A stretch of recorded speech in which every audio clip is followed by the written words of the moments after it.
खुल्या बाजारामध्ये कापसाच्या दरामध्ये घसरण झाल्यानं शेतकऱ्यांनी कापूस विक्रीसाठी सीसीआयकडे धाव घेतली आहे। त्यामुळे कापूस खरेदी करणारे सीसीआयचे जिन हाऊसफुल झालेत। ज्या ठिकाणी कापूस ठेवायला जागाच उरलेली नाहीये, त्यामुळे सीसीआयनं 10 फेब्रुवारीपर्यंत जिल्ह्यातील कापूस खरेदी थांबवली आहे। जागतिक बाजारामध्ये कापसाचे दर पडलेत। या ठिकाणी 6500 ते 6800 रुपये क्विंटलपर्यंत कापसाची खरेदी करण्यात येते। खुल्या बाजारातील कापसाचे दर शेतकऱ्यांना परवडणारे नाहीयेत, त्यामुळे शेतकऱ्यांनी कापसाची विक्री करण्यासाठी सीसीआयच्या केंद्रावरतीच गर्दी केली आहे। या ठिकाणी कापसाला 7421 रुपये क्विंटल दरानं भाव मिळतोय। हे दर खुल्या बाजाराच्या तुलनेमध्ये 1000 रुपयानं जास्त आहेत। त्यातनं शेतकऱ्यांचा कल सीसीआयच्या केंद्रावरती वाढलाय। पण सीसीआयनं 10 फेब्रुवारीपर्यंत जिल्ह्यातील कापूस खरेदी थांबवली आहे। त्वरित कापूस खरेदी चालू करण्यात यावी अशी मागणी शेतकऱ्यांकडून करण्यात येते। सीसीआयने जी 10 फेब्रुवारीपर्यंत कापूस खरेदी बंद केली आहे, आजच मी पेपरला वाचलं की त्याच्या मागचं कारण स्टॉक जास्ती झाला। स्टॉक काही एका दिवसात जास्त होत नाही। त्यांना ज्या दिवशीपासून कापूस खरेदी बंद करायची आहे, त्यांनी कॉटन मार्केटमध्ये होर्डिंग लावायला पाहिजे होते। शेतकऱ्यांना कसं माहीत होणार आहे की त्यांनी 10 फेब्रुवारीपासून बंद केली? आजही माहीत नाही लोकांना। लोक गाड्या आणून राहिले, येण्या जाण्याचा त्यांचा खर्च वाया जाऊन राहिला। आणि दुसरी गोष्ट म्हणजे सीसीआय आता मी असं ऐकलं आहे की कापसाचे भाव फडतल आहे म्हणून 100 रुपये क्विंटलनी कमी करणार आहे। फडतल आहे की नाही आहे हे पाहणं सीसीआयचं काम आहे।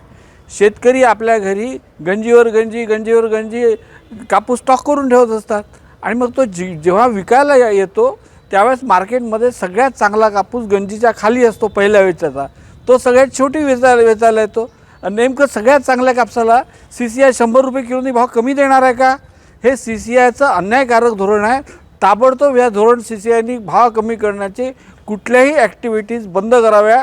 कापूस फडतल आहे का हलका आहे का भारी आहे का त्याच्यात ओलावा जास्ती आहे हे पाहायचं काम सीसीआयचं आहे।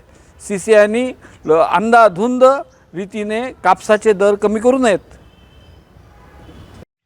केंद्र शासनाच्या शेतमाल आधारभूत हमीभाव खरेदी केंद्र असलेल्या सीसीआयने 10 फेब्रुवारीपर्यंत कापूस खरेदी बंद करून कापूस उत्पादक शेतकऱ्यांच्या ताटात माती कालवून त्यांना आर्थिकदृष्ट्या उद्ध्वस्त करण्याचा पाप केलेला आहे।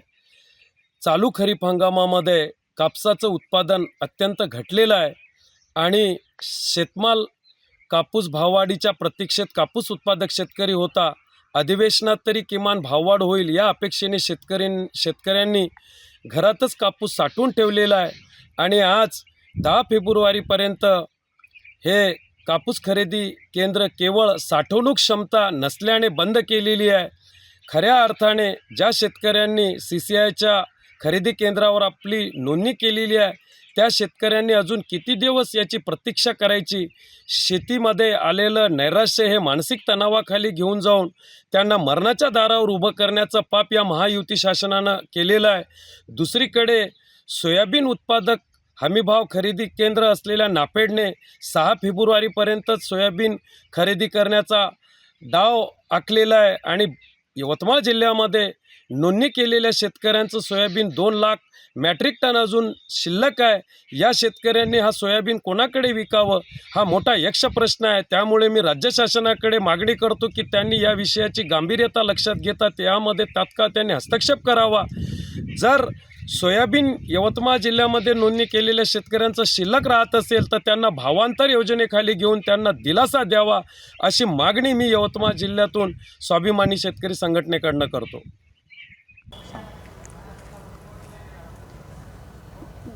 सरकारनं सीसीआयमार्फत कापसाची खरेदी चालू केली होती।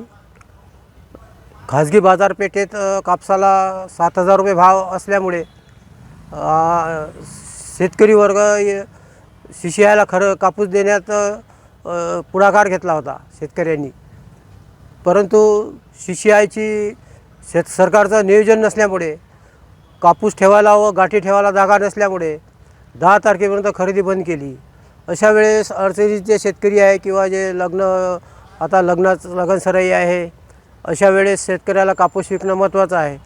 त्यामुळे शेतकरी खाजगी व्यापाऱ्याकडं कापूस देईल, त्यामुळे त्यांचं एका क्विंटल मागं कमीत कमी 500 रुपयात नुकसान होते।